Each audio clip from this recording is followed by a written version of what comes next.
disiksa benda kita. Ujian Allah. Apa? Ada hikmah dia. Sampai mana tadi ya? Tadi saya Sampai naik bas. naik bas. Sampai naik trennya. InsyaAllah esok kita setuju ya, saya minta jam 8.30 kita semua keluar. Untuk orang hotel semua akan turunkan lobi. Lepas tu jam 11.30 kita dah siap-siap berada di lobi hotel ya. Hotel sini ke atau hotel sebelah semua 11.30 berada di lobi hotel. Kalau naik train, nanti belum sekejap lagi. Sabar no, sabar. Okey, baik, insyaAllah. Maknanya sebab apa kita tak bila awal jam 11.30 sebab bas masih antara orang ziarah dulu. Dia akan datang jam 12 siang insyaAllah ataupun lewat sikit lah. Dan kita boleh ziarah wadah ya. Siapa-siapa yang boleh masuk laki-laki boleh terus masuk ziarah wadah. Dan siapa-siapa yang tak boleh masuk boleh ziarah daripada luar lah. Dia daripada depan ni kan mudah kan. Ada daripada depan masjid lah insyaAllah. Lepas tu balik hotel. Yang naik train insyaAllah pada jam 3 kena sudah ada di stasiun kita laju kereta api. Jam 3 ya sebab train kita jam 4. Jadi kita tak boleh lambat. Sebelum ni ada lambat, jadi ditinggal sama train, terpaksa bas ambil lagi dan naik bas. Jadi kita tak boleh lambat ya. Jam 3 nanti insyaAllah Ustaz Muin akan urus di sinilah. Ya, Ustaz Muin akan urus di sini. Sebab saya semua group leader akan naik bas semua. Kita jumpa di Mekah insyaAllah. Boleh faham ya? Train sampai dulu. Train, okey. Yang naik train ni dia ada 2 jam 10 minit, ya. Kita tolak jam 4 sampai di Jeddah pada jam 6 10 minit sampai ke Jeddah jam 5 10 minit sampai ke Mekah jam 6 10 minit. 2 jam 10 minit insya-Allah. Dan naik bas dia akan dijangka pada 6 jam ya, 6 jam. Insya-Allah kita akan sampai jam 6. Maknanya bas duluan sampailah. Menyesal dah yang naik train. InsyaAllah. Menyesal sikit lah. Dan selepas tu kita akan di Mekah insyaAllah akan gerak sama ya. Kita akan tunggu semua, gerak bersama. Jadi yang cepat itu keluar hotel jugalah. Naik train tak? Naik train tak? Check out pukul berapa? Yang naik train dia check out pukul 2. Oh. Pukul 2 ataupun jam 2.30. Okey. Check out. Luggage keluarkan dulu. Lagi Lagi naik sekali beg nak memang keluarkan pagi dulu. tu lah kan. Beg, sebab beg semua naik bas. Okey. Yang naik train ni bagnya semua keluarkan ya sebab dia pergi ke stasiun Telaju dia ni bawa hand carry saja. Ya. Hand carry saja dia bawa. Yang lain semua naik bas. Okey insya-Allah. Boleh faham? Faham. Okey lepas tu apa lagi? Ada lagi pertanyaan? Train sampai sana ada orang sambut tak? Ada insya-Allah nanti Ustaz Asnur di sana akan urus. Okey, bas sampai Yang Mekah. dari sini Ada di sini Ustaz Muin. Ada Ustaz Muin insya-Allah. kan ni Ustaz Ismail. Dalam train ke? Okey, mereka dalam train ni dia nanti bila nak sampai ke tempat Bir Ali tu, ya. Sampai di tempat Bir Ali dia akan bagi tahulah. Dia akan suruh kita untuk niat umrah. Tapi saya cadangkan takut-takut tertidur kan. Terlelap apa sebab kita penat. Masa train gerak tu kita boleh niat umrah dah. Oh. Ya, masa train gerak tu kita boleh niat umrah. Okey.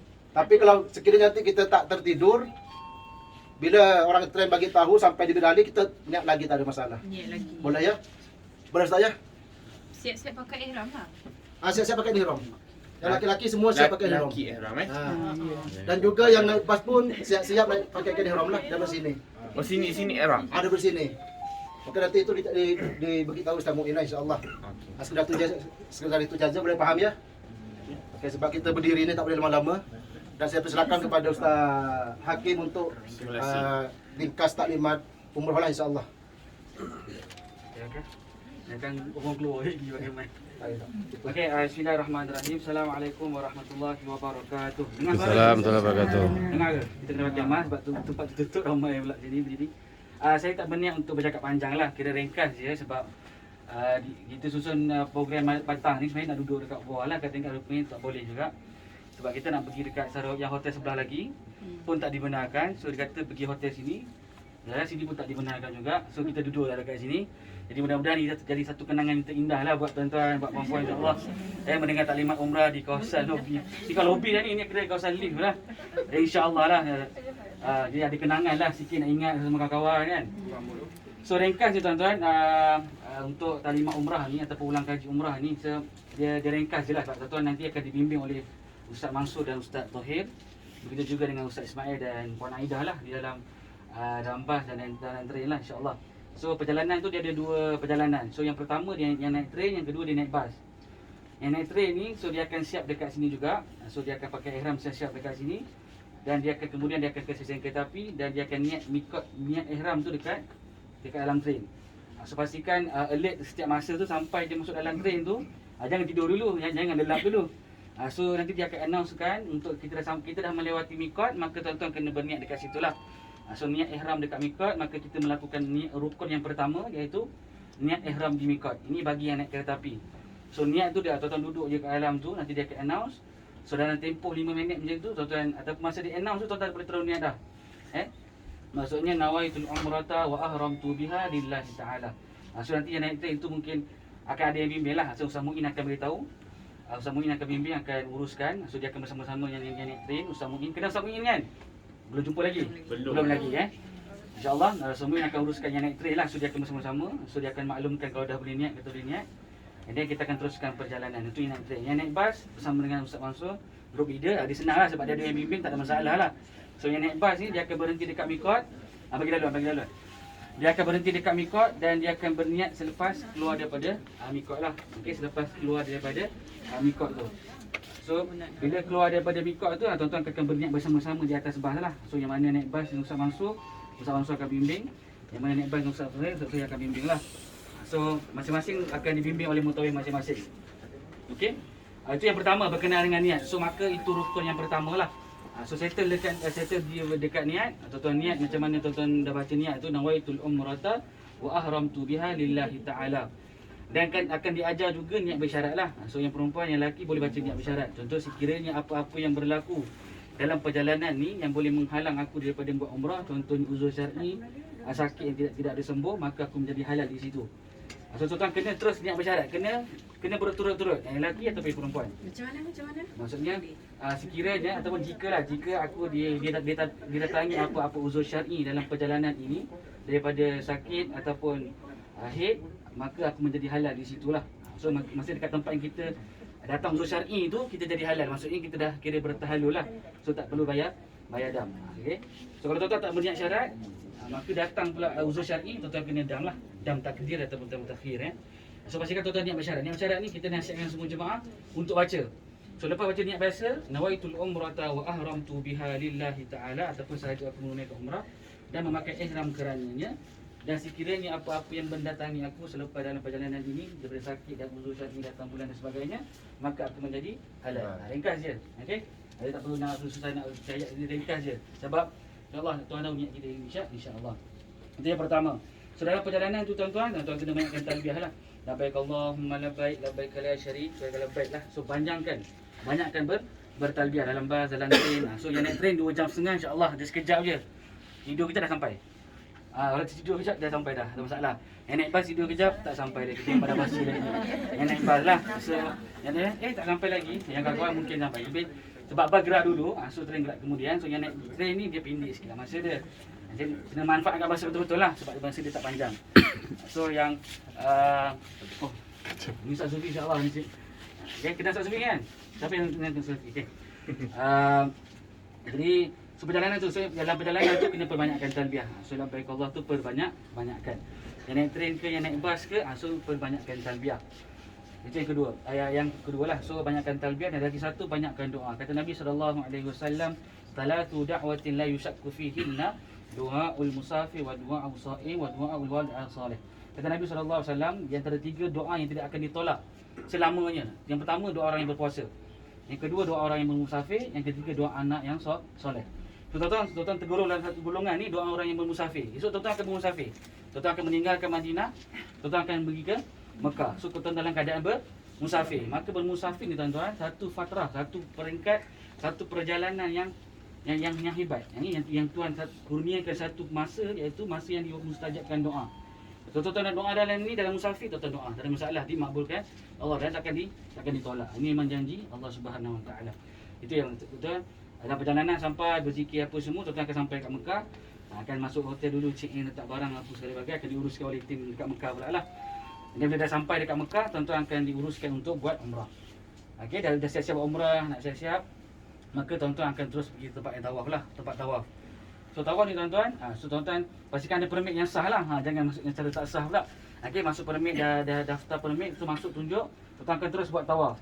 So tawaf tu benda yang pertama tuan-tuan kena cari ialah lampu hijau. Okey, kena cari apa dia? Lampu hijau. So lampu hijau ni yang menjadi tanda permulaan bagi tuan-tuan dan puan-puan. Okey. So kalau tuan-tuan dah terlajak lampu hijau, tuan-tuan kena patah balik cari lampu hijau. So kena pusing baliklah. Kalau terlajak kena ataupun patah balik ke. So tuan-tuan akan masuk satu pintu. So lampu hijau tu akan jadi belah kanan tuan-tuan. Dia akan jadi kat depan. Itu macam lampu hijau tu. Okey. So ni sekarang ni pintu masjid. Okey, tuan-tuan akan masuk pintu masjid tu. So lampu hijau jadi kat situ. So sama keadaannya. So tuan-tuan kena masuk. So bahu tuan-tuan tu sebelah kiri kena menghadap Kaabah.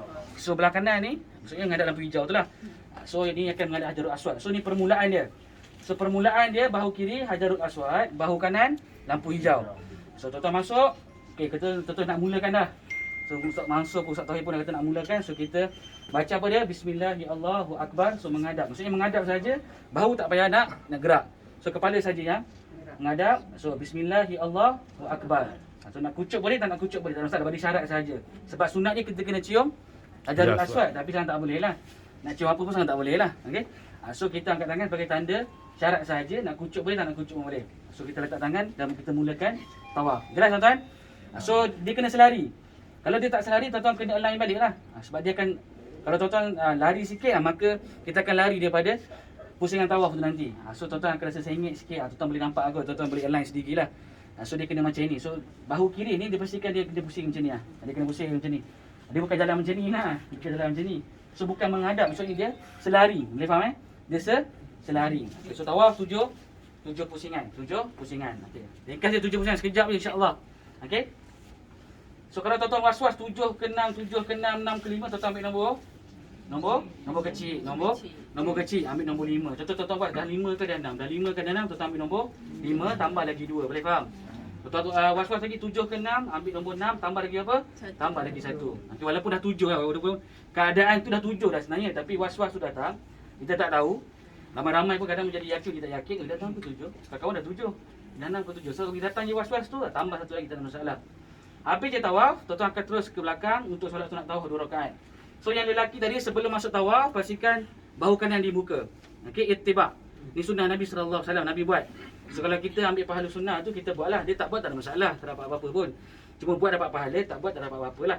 Cuma kita nak pahala sunnah Nabi sallallahu alaihi wasallam, maka kita buatlah. So yang lelaki pastikan buka bahu kanan, ikat ketat-ketat bahu ketiak, and then kita pusing tawaf.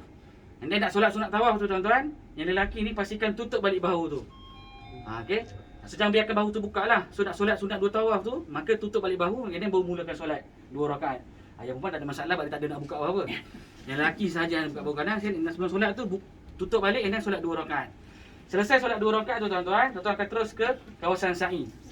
So berjalan ke sa'i tu tuan-tuan boleh baca Inna Safa wal Marwata min sya'airillah. Untuk bacaan tu tuan-tuan boleh refer buku tuan-tuan apa yang tuan-tuan ada. Okey, ataupun tuan ada Google ke, ada bacaan PDF, tak ada masalah, itulah bacaannya. Tak ada bacaan lain-lain lah. Tak ada bacaan apa-apa. Maksudnya bacaan apa yang tuan-tuan baca, yang tuan-tuan amalkan. So kalau kata buku tu ada buku tuan-tuan beli kan, so tak masalah, boleh baca. Okey. Saya tak berniat nak cakap panjang lah. And then baca perkataan ayat tersebut sampai dekat sa'i. So sa'i, sebelum mula sa'i tu menghadap Kaabah dulu. Tuan berdoa lah 2-3 perkara ke doa-doa. And then tuan-tuan mulakan sa'i. Boleh? So sa'i ni dia 7 kali. Dia bukan 7 pusingan. Dia 7 kali. Maksud dia Safa Marwah 1, Marwah Safa 2. Okey? Safa Marwah 3, Marwah Safa 4. So dia macam itu. Dia bukan 7 pusingan. Kalau 7 pusingan, tuan-tuan akan buat Safa Marwah, Marwah Safa 1. Saya silap tak boleh Malaysia lah. Tertidur kat situ letih. Okey, tertidur. Kenapa dia letih Ustaz Ismail?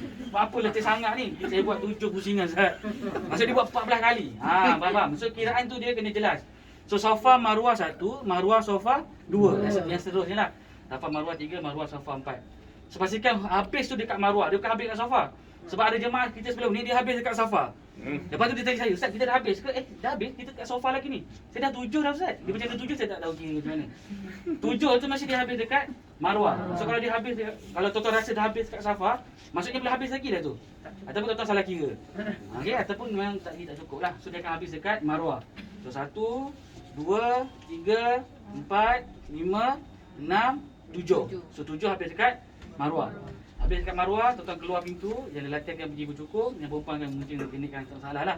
So yang lelaki kita nasihatkan jemaah untuk bercukur lah, sebab Nabi doakan 3 kali keampunan untuk orang yang bercukur. Kata Nabi SAW, Allahumma gfir lil muhallikin, Allahumma gfir lil muhallikin, Allahumma gfir lil muhallikin wal muqassirin. Ya Allah, ya Tuhanku, kau ampunkan dosa orang yang bercukur, ampunkan dosa orang yang bercukur, ampunkan dosa orang yang bercukur dan orang yang menggunting. Maksudnya Nabi doakan 3 kali. So kita nasihatkan jemaah lelaki untuk bercukur lah, pergi kedai bercukur. Tapi kalau nak selamat, saya nasihatkan guntinglah sikit dulu, betul takut apa-apa jadilah. So dah panas ke, dah tutup kepala, dah rasa penat kan, nak gosok-gosok, nak lalap peluh apa. Kalau nak gunting sikit tak ada masalah, gunting sikit dulu kemudian baru pergi kedai, tak ada masalah. Nak terus pergi kedai pun boleh. Okey, atau pergi kedai. Macam lelaki lah, yang perempuan kita siap-siap dekat situ, dekat kawasan Marwah tu. Bila habis bercukur, habis gunting, maka selesailah ibadat umrah tuan-tuan. Okay, jalan tuan-tuan kat sini. Itu dalam perjalanan umrah. So sebelum nak mulakan tu, sebelum kita nak bertolak naik train, naik bas tu, so malam ni ke, esok ke, tuan-tuan kena buat yang 2 perkara. Yang pertama perkara sunat lah. Maksudnya settlekan apa yang patut. Contohnya nak gunting buku, nak ketik buku, nak gunting apa yang patut, nak cukur apa yang patut. Okey, maka malam ni ke esok pagi itulah masa dia. Nak buang apa yang patut. Maka itu perkara sunat dia. Dan yang kedua ialah mandi sunat ihram. Okey, mandi sunat ihram ni dibuat masa bila? Maksudnya waktu pagilah. Tuan-tuan nak pergi, biasanya akan buat sebelum pakai ihram. Tapi tuan-tuan nak pergi pagi tu, nak pergi melontar lagi, nak pergi beranak gambit lagi contohnya. Pagi esok ada barang tak jumpa lagi. Malam ni ada orang nak kirim barang lagi. Contohnya lah. Tak cukup pula. Contohnya, cik ya boleh tak belikan ni lagi? Esok pagi kita nak siap-siap dah. Tuan-tuan yang lepas balik beli barang tu baru mandi. Jangan pagi-pagi tu nak mandi dulu, betul nak pergi beli barang pula. Maksudnya sebelum pakai ihram tu lah. Okey, disunatkan mandi ihram. So yang lelaki pun disunatkan mandi ihram, yang perempuan pun mandi sunat ihram. Niatnya sama je, dalam bahasa Melayu tak apa, sahaja aku mandi sunat ihram kerana Allah Ta'ala. Lepas tu yang lelaki pakai ihram, yang perempuan pakai ihram jugalah, pakai yang perempuan. So lelaki pakai ihram. So ketika inilah kalau tuan-tuan nak pakai minyak wangi, nak pakai bedak, nak pakai foundation, maskara, apa semua ni kat sini lah. Okey? So benda yang wangi-wangian tu dia kena pakai dekat badan, dia bukan dekat pakaian ihram. Okey? So tuan-tuan pakai, contohnya tuan-tuan nak pakai spray, ada perfume ke, deodorant ke apa segala bagai. Tuan-tuan pakai dekat mana? Dekat badan, bukan dekat kain ihram tu. So nak spray perfume, bukan perfume dekat kain ihram. Dekat mana? Dekat badan. Body mist dan sebagainya. Okey? So kalau tuan-tuan dekat kain ihram, maka nanti menimbulkan fitnah. Sebab kau pakai baju wangi-wangian kan? Nanti Arab marah pula. Okey, nanti dia akan marah lah. So dia agak sensitif dekat situ. Maka kita elakkan fitnah. Maka tuan-tuan kena spray dekat badan. Boleh faham pagi esok. Pagi esok sebelum pakai ihram tu lah. Okey, kalau dah pakai ihram, so tuan-tuan pergi solat yang mana yang tuan-tuan naik train, dia akan gerak lambat sikit. Maka dia akan solat zuhur dekat Masjid Nabawi lah. Yang mana naik bas, dia akan gerak awal. Maka sebelum pakai ihram tu, spray siap-siap, wangi siap-siap, betul pakai ihram, kemudian naik bas terus. Macam itulah perjalanan dia. Okey? Yang mana naik train, boleh nak pakai ihram dulu pun boleh, tak nak pakai ihram pun boleh. Contoh lepas balik train zuhur, nak pakai ihram pun boleh. Ataupun nak pakai ihram pergi solat zuhur siap-siap pun boleh. Tapi saya nasihatkan pergi solat zuhur tu pakai baju biasa dulu, balik tu baru siap pakai ihram. Sebab train pukul pukul 4 je. Tapi nak pergi tempat train tu mungkin dalam pukul lepas zuhur jugalah akan tolak tu. Okey, yang naik bas akan tolak pukul 12, mungkin selepas zuhur akan pergi tempat train lah, sebab biasanya kita nak pergi awal sikit. Okey, jadi ringkas kat situ sajalah. So permulaan dia mandi sunat, dan sebagainya lah, habis. Jelas tuan-tuan?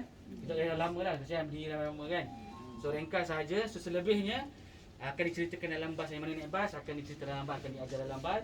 Yang mana naik train, so tuan-tuan akan diceritakan oleh Ustaz Mu'ilam, yang akan jelaskan dengan lebih lanjut berkenaan dengan apa-apa persoalan. So tuan-tuan kena ingat satu lagi perkara, kalau dah pakai ihram, dah niat ihram dekat mikot, tuan-tuan terikat dengan 13 pantang larang. So 13 pantang larang ni tuan-tuan kena jaga. Okey? So kalau tak sengaja tak ada masalah, cepat-cepat istighfar, cepat-cepat buka. Contohnya tertutup kepala ke, pakai kopiah, pakai ihram, tiba-tiba buka dalam beg hand carry tu ada kopiah. Allah Akbar, rindu pula nak pakai kopiah. Padahal baru sekejap dia tinggal kopiah. Contoh untuk yang pakcik-pakcik. Okey? Simpan kopiah tu dalam hand carry, contoh kan. Dalam train, dalam bas tu tengok buka beg, Allah ternampak kopiah, rindu pula pakai kopiah. Dia pun saja pakai kopiah. Maka kena cepat-cepat tanggalkan. Okey? So yang perempuan boleh, kita boleh pakai mask lah. Yang perempuan kan tak boleh pakai tutup mukanya, lagi tak ada masalah lah. Okey? Yang perempuan boleh pakai mask.